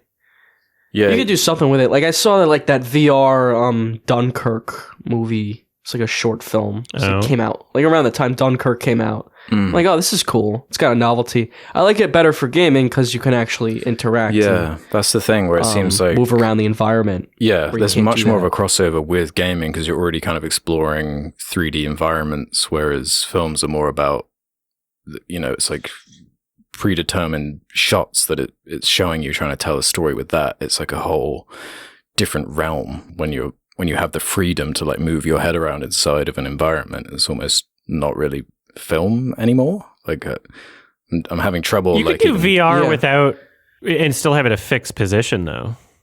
It's just essentially being a 3D movie. Yeah, but I guess I'm struggling. Like, what would it add outside of? like compared to just a game. Like Half-Life Alyx is like a good example of it using the medium to tell a story through a video game, but I don't know how a film in VR would really be enhanced, particularly. Right. I haven't been blown away by any VR film I've seen, personally. It's like a fun novelty thing that I wear for a couple minutes. With gaming, yeah, you can actually walk around the environment and pick things up, and it's much more fun with that than a movie, I feel. And yeah, there's certain things you gotta get around, like cutting, like editing, like people, like what's the subject? If you have like someone looking in like one corner the whole time, because that's like where the characters are, then do you even need a VR? Why not just have like how we do it now? We have an angle that just captures the most important part of the scene, I don't know exactly how it would benefit film from being like 360 looking around. Yeah, I think you're right, Alex. It's almost just like a totally different thing at that point. Yeah, it basically becomes a video game. Like if you have that kind of freedom to engage with it, it's almost changing the medium entirely. Not to say that VR isn't cool. There's a YouTube video that I mentioned on another episode that I didn't remember who it was by, but I found it. It's by the YouTuber Noodle, and the title of the video is How TV Screens Made Watching Movies Worse. And it's a 360 video that you can, just do on your phone or whatever. And it's a really cool, like, animated, fun thing. You can do it either VR headset or, just a 360 thing on your phone. I like that because it feels like it has a purpose to it existing in that way. Yeah. If you watch the video. It's like a 20-minute video, and it's really cool. But it's also kind of like a YouTube review essay style video, which is, it's really interesting. And then I've also mentioned this before. Fucking Alejandro Gonzalez Iñárritu made a VR film at Cannes in 2017. And I am asking out of desperation for someone to let me know how I'm able to watch this, because I would like to see it at some point. Is it gone forever? Is it lost media? How do I watch it? Let me watch it. Yeah. That reminded me of a Mr. Robot short film. There's like a little canonical short film that's a VR film about like Mr. Really? Robot or whatever. Yeah. Have you tried it? You didn't know about it? No, I didn't know about this. Yeah, it's cool. It's Steam? a great, I don't know. I think you just download it online somewhere. I forgot how I found it. This was years ago, but I really liked it. Again, it wasn't like the greatest thing ever, but I thought it was like a cool little extra piece of content for the show. Also, like there's like some animated moments in that where it kind of becomes like an Apple commercial or something like that. Like, the classic background, like the silhouette with the like yellow background or whatever. That stuff looked cool. I think it works cool for like animation or graphics, something like that, like in VR, because you can actually like do some cool stuff with that, I feel. Or almost like a kind of like a planetarium, maybe something like that. Yeah, there's untapped potential for sure. There's there's potential there. I just mean for like a narrative, like something like Serial Mom or something like we watched. I just feel like the potential leans way more towards interactive media than the like static. And like graphics and stuff like that. Not so much like real people, like dramas. And I don't know if that entirely works in VR. I think it's possible. It's just difficult to get it made because there's no way to properly distribute it, right? There's no money in it releasing it. What we're talking about in terms of like these short films, like, okay, yes, you can use that to promote something else. You can use that to promote Mr. Robot. And there's been other movies where they released like I think Alien Covenant had like a little VR short thing that you could do, to promote the film. Oh, really? And so in terms of marketing, it's like, subsidiary that content, justifies its own existence because you're using it to promote something that people can buy. But I mean, what's the market for releasing a full feature in VR? There isn't that much of it. And if there is, people don't know it yet. So, it would have to be exclusively at home. And then it's like, how do you prevent piracy sort of thing? Like, you just release it on Steam. It would, how many people are going to watch it there? Are people on Steam even going to want to watch like a movie rather than, playing a game? I think that it is possible. And I think that the right director can make something really impactful and purposeful and even a narrative or, I'm waiting for that great thing. Just right now, there's no money in it. So that's why it's not happening. Yeah. Yeah. There seems to be more money in the gaming side of it. Like there are these VR, like companies like where you just go in. It's like a business. You go in and you put on a VR headset. They have like pre-selected games and you go in. But it's all gaming. It's like gaming stuff. They're not really movies. There's not really a market for that yet. It just seems like the most of the interest is in the gaming side of it. I'm thinking about like my eureka moments in VR, like playing Half-Life Alyx. It's always from me being like feeling like I'm existing in a 3D environment and like the tension or scale that I'm able to get from. Like there's a part in Half-Life Alyx where it's kind of like a horror level, and I was like, it's terrifying. I nearly had to stop playing. Yeah, I was like, I'm not sure if I can actually do this. Like, I've never had that before. It makes me want to play. Oh, you've never played it, Ralph? You got VR too. I haven't finished it. Yeah, you gotta stopped. It's great, dude. You have to. It is incredible. Like I've never experienced that. Like I'll finish it. I've played a bunch of like horror games. I love horror games, and I've never had this experience where it's like it tricks your brain in such a way where you're like, if this feels so real. And I've got to multitask and do this puzzle, solve this puzzle while there's like horror. It is so stressful. It's great. But that's like such a unique experience. Yeah, it was like such a cool. That's for me the beauty of VR is like actually, the virtual reality. Like actually, you are there in this reality, and like I haven't played all of that game, but I play like these like military shooter games, and man, it's like really intense. You feel like you're getting shot at, like in real life. It's fucking crazy, and that's the appeal to me. Yeah, exactly. It's feeling like you are there. And in a movie, it's like you're just kind of like this ghost, like observing. Yeah, silent it's not as interesting. Exactly. Yeah, they're calling it the. And maybe Oasis. it's again, I'm not used to it. Yeah, I don't see the future in it. I don't see the potential. Whereas like 10 years from now, there will be all these leaps and whatever. But just right now, there's like not a lot of like potential for me to like see it outside of like gaming and stuff. And even for gaming, it's like not as huge as I feel it should be. I feel it's even niche for gaming.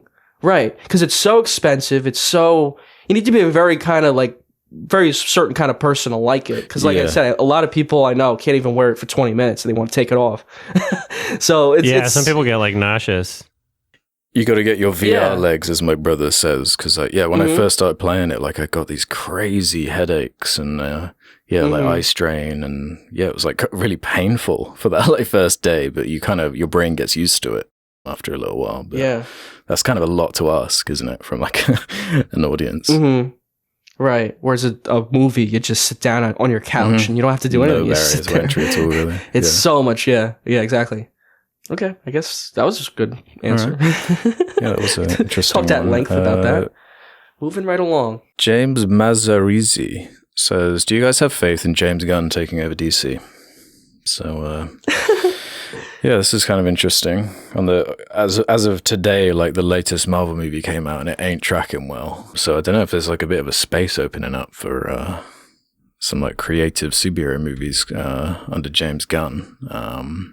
The Flash trailer was the most viewed theatrical trailer in the Super Bowl, I think. Really? Like either ever or for like a while, for like a couple of years. Yeah, I'd forgotten about. Yeah, of course it was the Super Bowl. The Flash movie will probably do well. That's my prediction.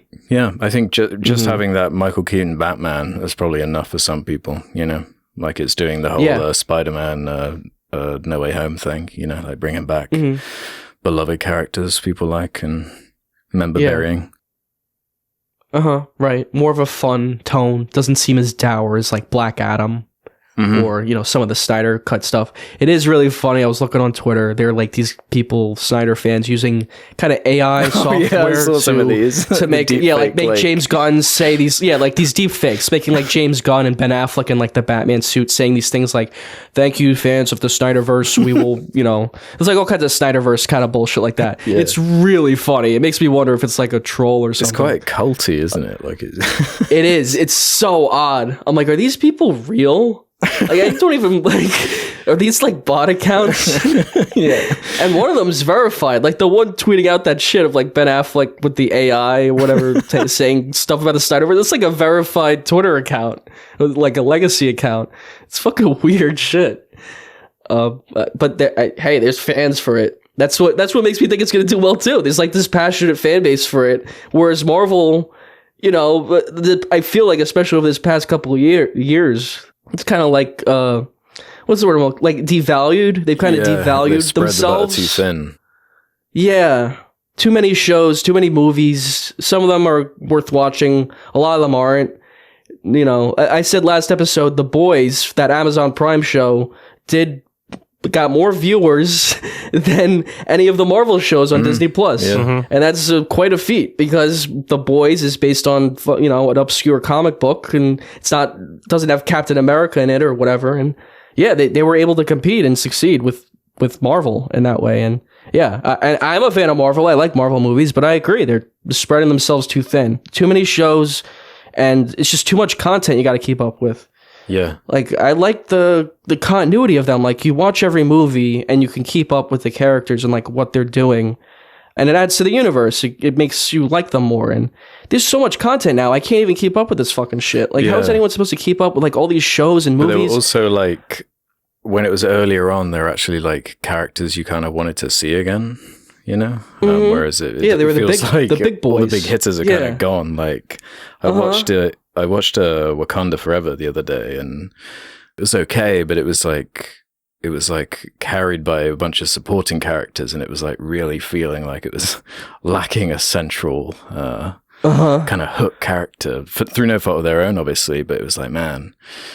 Yeah, what is that character that is selling merch that everyone wants to see? Like, I don't know really who that is at this point. Yeah, you are right. Mm-hmm. Yeah, you know, it's like those later seasons of Game of Thrones, right? Where like all the best characters were gone, like Oberyn and Tywin and what, and now all that's left is like these really shitty characters that are like really poorly written. All of a sudden, you're like Tyrion's an idiot. Yeah. I don't know. It's just like, yeah, I agree with the criticisms of Marvel recently. It's like they just spread themselves too thin. They need to like dial it back a little. Quality over quantity. And like, like I like James Gunn and I like what he brings because it's like his personality, where the kind of homogenous grey goop that Marvel seems to like spit out, like it's there's no like character. And they were actually going to get rid of him. Like that's the funniest part. It's like he made two of the best Marvel movies. He's the one who actually brought some personality to those freaking movies. And they're like, no, we don't like one thing you tweeted or whatever. And it's just like, and then he went on to resurrect DC. It is kind of funny. Yeah. How it all turned out. And yeah, I'm sure The Flash will do well. And you know, I have some faith in James Gunn. I don't think he's perfect, but I have faith in him. And yeah, it's kind of a hard situation to fix as well, because it has been so fucking mangled over the past decade with Snyder and all that. It's hard to recover, but you know, I have some faith in him. I think he can make some decent movies. I'm just the fact that they didn't scrap The Flash was funny to me. Like, and now they're doing the whole like, well, you know, because Ezra Miller is you know, in hot water, obviously. I wonder if have you both seen you've both seen the trailer for the Flash or? Yeah. So the whole I watched it. The whole Batman Michael Keaton angle, like that seems like that's the selling point, which is kind of funny. That it's not even really about the Flash. Yeah, of the Flash. They're like, old Batman. Here, please watch the Flash. And like General Zod is in it. Like Michael Shannon shows up. Oh my god, is he? Yeah. It seems kind of desperate. Too? Makes me wonder if that was like added after the controversy. That's kind of been DC's whole thing though for a while. That's because they are desperate. Yeah, desperate comics. Yeah, they're definitely desperate. Yeah. And they're like, with them just fucking scrap it. You didn't even release the fucking Batgirl movie. Are you that surprised though? Like they pay for Michael Keaton. They've like. Did they? Who knows if that was added in after the fucking Ezra Miller was beating up everyone in Hawaii? Maybe that's why Michael Keaton's in the movie. No, I think that was the whole conceit from the beginning, right? Like, yeah, I think so too. Yeah, so I don't know. I think they were just kind of fucked with that one. Yeah, I'm still debating in my head over whether or not I'm actually going to see it.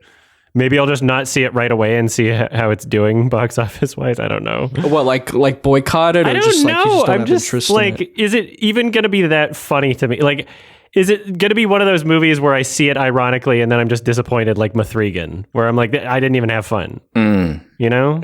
It'll probably be like Black Adam, maybe slightly better. That's my prediction. Which is quite a random director who's doing it too. I'm pretty sure it's like the director of like It and Mama. Yeah. That's a weird one. Oh, really? Yeah. Okay. So a strange choice, which kind of makes it more interesting to me, but I'm not like hyped for it or anything. Yeah, it's kind of a mess what's going on over there. But yeah, I like James Gunn. Yeah. Can't be much worse. I'll probably end up seeing the movie. Yeah. So, is that? Yeah. Yeah. I guess I'll probably wind up watching it. I don't know. Well, yeah, if you want to like boycott it, I get it. There's people boycotting the Hogwarts Legacy game. I'm like, yeah, I get it. Mm-hmm. If you want to buy it, like people want to buy it, I'm like, okay. Yeah, vote with you your want to wallet, buy it? That's fine. I went to GameStop. I'm like, you know what? I'm not going to buy Hogwarts Legacy. I'm going to buy this SpongeBob Cosmic Shake game. And that's what I did. I bought SpongeBob Cosmic Shake on PS4. What the fuck is that? Is that a new thing? It's from THQ, and it's from the guys. It's the developers of it are the guys who remastered the SpongeBob Battle for Bikini Bottom game. So it's like kind of in the vein of that. It's like a platformer SpongeBob game. It's only on PS4. It's not on PS5. But it's like $40. I'm like, I'll buy that instead of Hogwarts Legacy. And it's a lot of fun. And I'm proud of myself because I said fuck you to J.K. Rowling for being a moron. And I bought a SpongeBob game instead. So that made me feel good. Yeah, but if you want to buy Hogwarts Legacy, that's fine. Mm-hmm. I think it's going to do well regardless. It's already done really well already. Yeah. Very good. Yeah, I'm you can't sure. stop that, Harry Potter. Yeah, exactly. She's not the only one making money off of it, so. So lots of other people worked hard on it, so good for them.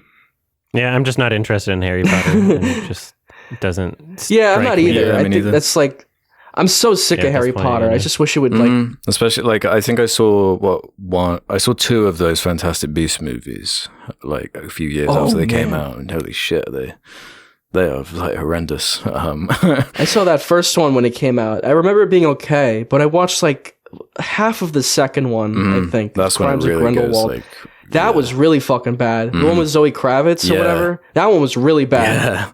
Yeah, that was the acting. I'm like, is this a joke? Like the acting was like horrendous in it. Yeah, the like, story was too. Unreal. It was really, really strange, that one. I don't even think that did well, or maybe it was the third one that didn't do well. Yeah, I'm just so sick of fucking Harry Potter. Just let it hate what it did to like the film culture, like all those like knockoffs. Like we wouldn't have Twilight or Hunger Games. Oh yeah, it started the Harry whole Potter. splitting the last one into 2 parts trend. That's all these bad spit off, like Golden Compass, like any YA novel. They just tried to make it into freaking series of movies. Percy Jackson. There's like all those fucking things. The Divergent, remember those? They didn't even make the last one. It was like Divergent, Insurgent, Allegiant, and then they just didn't even bother with the last one. Oh my god. Fuck it. Yeah, like Maze Runner and that kind of stuff, yeah. Maze Runner. Yeah, that's what Harry Potter did. Yeah. It's all Harry's fault. Mm-hmm. One more? Yeah, let's do one more here. Let's do this one from Chico Dico. A24 just recently announced that the YouTube series The Back Rooms is getting adapted into a film. Not the first example of a YouTube project or series getting adapted, but do you think this is a new trend inbound? And if so, any series or projects you can think of? I'm kind of more interested in just talking about this Backrooms thing, because apparently it was like a 17-year-old. Yeah, that makes it interesting. Like made this all on their own. Really? And I haven't seen the Backrooms. Like, I think there's some computer animation in it. Yeah, I saw it. It looks I went cool. through like a bunch of the channel Found a week or 2 ago. Pixels. There's a few. It's very well videos, done. Especially considering, if it's just one person, and apparently he's going to direct the movie like in his summer holidays or something. Cool. Yeah, why not? Yeah, when he's off from school. That's funny. That's cool that it's A24. That's interesting. Yeah, that's interesting. I saw Backrooms. It's good. It's cool. I mean, short. If we're to I liked it. Learn anything from the success of Skinamarink, it's that like people are looking for like a kind of weird good tone, because that movie is like all tone. Yeah, so I think people are kind of itching for avant-garde, like an aesthetic or like a vibe more than anything else. And just clicking through this The Backrooms sort of thing, it does kind of offer a pretty distinct feel. So I could see it being successful. Yeah, and the visuals are really well done. Like that short, it's all about like exploring liminal space, isn't it? Yeah, yeah, exactly. Comfortable feeling that comes with that. That looks cool. Yeah, it could be cool. Yeah, so really well done short from what I saw of it. Yeah, cool idea. Yeah, I think that's just like a big thing now. Is like it's also the appeal of like the SCP Foundation, that kind of like secretive monsters, something like that. It has a similar vein in that. It's not like it's like kind of a creepypasta sort of thing where there's a lot of mystery to it, to the short. You don't really know like the backstory, and I like that. I think that's a cool aspect to it. And yeah, I think people now, like a trend for a while was like elevated horror, almost like Midsommar, that kind of thing. I think the new trend will be avant-garde horror, like you're seeing with Skinamarink and this, where people just kind of want a tone. They don't want to be bothered with the cliches of horror movies, like the jump scares or whatever kind of cliche characters that you've come accustomed to, like kind of we were talking about M3GAN. They want like just fucking something really weird and out there and different and creepy. And Skinamarink provides that, and the short did. I thought the short was creepy. There's a lot of like mystery to it. I think people like not knowing. I think that's scary. Which is I guess the big pitfall with adapting a YouTube short into a feature is like that balance of like, what answers are you going to deliver? Like, how much are you going to show like some kind of big monster that's chasing you around or whatever? Like, you got to handle that with the dignity and certain level of subtlety for it to work. Mm-hmm. Yeah, that was dope. Nice, yeah. Good questions. It's dope. Yeah. All right, and stuff. I think it's your turn, Alex, to recommend a thing. Yeah, and I was torn between two, but I think I've settled on this one. I want to recommend the 1987 Bruce Robinson movie With Nail and I, a British classic that I've never seen. I think it would be an interesting discussion. Cool, that's on my watch list as well. Yeah, Richard E. Grant, Paul McGann. Mm-hmm. Okay. Yeah. Thank you so much. Neat. So the title, With Nail, is all one word. Yeah. With Nail, as With in Nail and I. Yeah. Yeah. WITHNAIL ampersand I. It's on IMDb. And 1987, Bruce Robinson. If you don't want to be spoiled for the movie, watch it before the next episode comes out. These episodes come out every 2 weeks. You can listen to them early by going to sardonicast.com. Sign up for premium. It's only $2 a month. That's nothing, okay? That's nothing. Also, patreon.com/sardonicast. $2 a month. We'll get you these episodes early. You support the show. You feel good about yourself. You know, you feel like a better person because you are. Those are better people. So true. We got merch, link in the description. There's a Sardonicast highlights channel that you should subscribe to on YouTube, link in the description as well. Awesome. Thank you so much. And have a Howie scream. Thanks, everyone. Avoid the brown word. Avoid it. Bye-bye. Thanks for listening. Bye. Bye. Bye.